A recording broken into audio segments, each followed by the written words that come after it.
ঘষা মাজা যতই করি আসলে তুই শ্যাওলা, কোনো লাভ নাই রে জামা দিয়া ডইলা।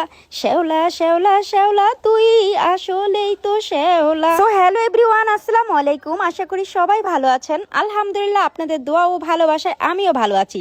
চলে আসলাম একটি প্রতিদিনের মতো মিনি ব্লগ নিয়ে। ভিডিওটি স্কিপ না করে পুরো ভিডিওটি দেখার অনুরোধ রইল। এখন অনেকেই কমেন্টে বলবেন, আপু গানটার তো পুরো ইজ্জত মেরে দিচ্ছেন। হ্যাঁ, বেসরা গলার গান আর কেমন হবে জানি, তো মোটেও ভালো হয়নি, কিন্তু কি আর করব, খুব ইচ্ছে হয় গান অ্যাড করি, কিন্তু কিছু করার নাই, যদি কপিরাইট দেয়। তাই তো মুখে যেতটুকু পারছি অতটুকুই বলছি। তবে এই গানটা বলারও কিন্তু একটা কারণ আছে। সবসময় তো রান্না বান্না আর সংসার গোছানো নিয়ে ব্যস্ত থাকি। সংসার গোছানোর পাশাপাশি রান্নাঘরটাও কিন্তু পরিষ্কার রাখতে হবে, সাথে সাথে ওয়াশরুম, গোসলখানা আর কলপার এগুলোও পরিষ্কার রাখতে হবে। কিছুদিন পরপরই পরিষ্কার করি, তারপরও কেন জানি এতটা শ্যাওলা পড়ে যায়। আর যাবি না কেন বলেন তো? কারণ যেখানেই পানি জমা থাকে সেখানেই তো শ্যাওলার বসবাস থাকবে, এটাই স্বাভাবিক। আর আমরা বাড়ির বউরা পরিষ্কার করব, আর কোনো কাজ নাই তো আমাদের। আর আমি কিন্তু কখনোই শহর আর গ্রামকে কোনোদিন ভিন্ন চোখে দেখি না। অনেকে বলতে পারেন শহরের কাজ কম, শহরে আর তেমন কোনো কাজ নেই। আমি এটাকে একদম একমত মনে করি না, কারণ শহরেও কিন্তু আপুদের অনেক কাজ থাকে।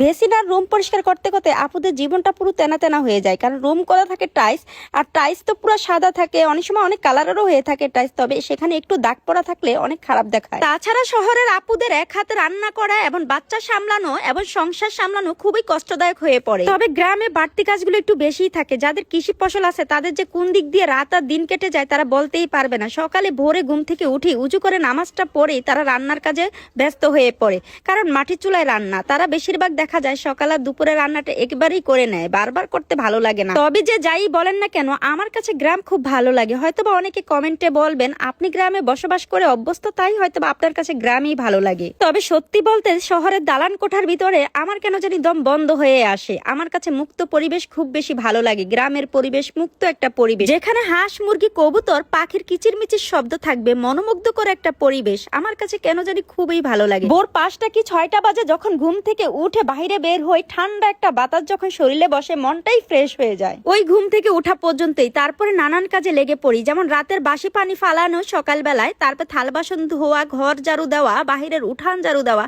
উঠানটা ঝাড়ু দিতে গেলেই না শরীরের একটা ঘাম জড়ে যায়, আর কি যে একটা গরম লাগে, খুবই ভালো লাগে। সত্যি কথা বলতে গ্রামের মানুষগুলো না খুবই ভালো থাকে, কারণ তারা খুব পরিশ্রমী হয়। তাদের শরীর স্বাস্থ্য মন মানসিকতা খুবই ভালো থাকে, সব সময় তাদের মনটা ফ্রেশ থাকে, তাদের মুখে একটা মিষ্টি হাসি লেগেই থাকে। আমার কাছে তো খুবই ভালো লাগে। তারপর আর কি রান্নাঘর, কলপার, গোসলখানা পরিষ্কার করেই সাথে সাথে কতগুলো কাপড় পরিষ্কার করে নিলাম। কিছুদিন হয়ে গেছে কাপড় জমা হয়ে আছে, পরিষ্কার করা হয় না, কারণ রোদ উঠে না। রোদ না উঠলে কাপড় পরিষ্কার করেও যেন শান্তি লাগে না। আর আমার মনে হয় শীতের দিন কাপড় চোপড় ময়লাও হয় বেশি, কেমন জানি তেল কাজটা হয়ে যায়। কি আর করার, রোদ না উঠলো কি হবে, কাপড় চোপড় পরা তো আর বন্ধ নেই। আপনাদের ভাইয়া একটা কাপড় 2 দিন পরবে না, সে তো ময়লা হলে রেখে দিবে। কেমনটা লাগে বলেন তো? এই শীতের দিন কাপড় ধুইতে যে কি যে একটা বিরক্ত লাগে। যাই হোক, আজকের মতো ভিডিওটি এই পর্যন্তই। সবাই ভালো থাকবেন, আল্লাহ হাফেজ।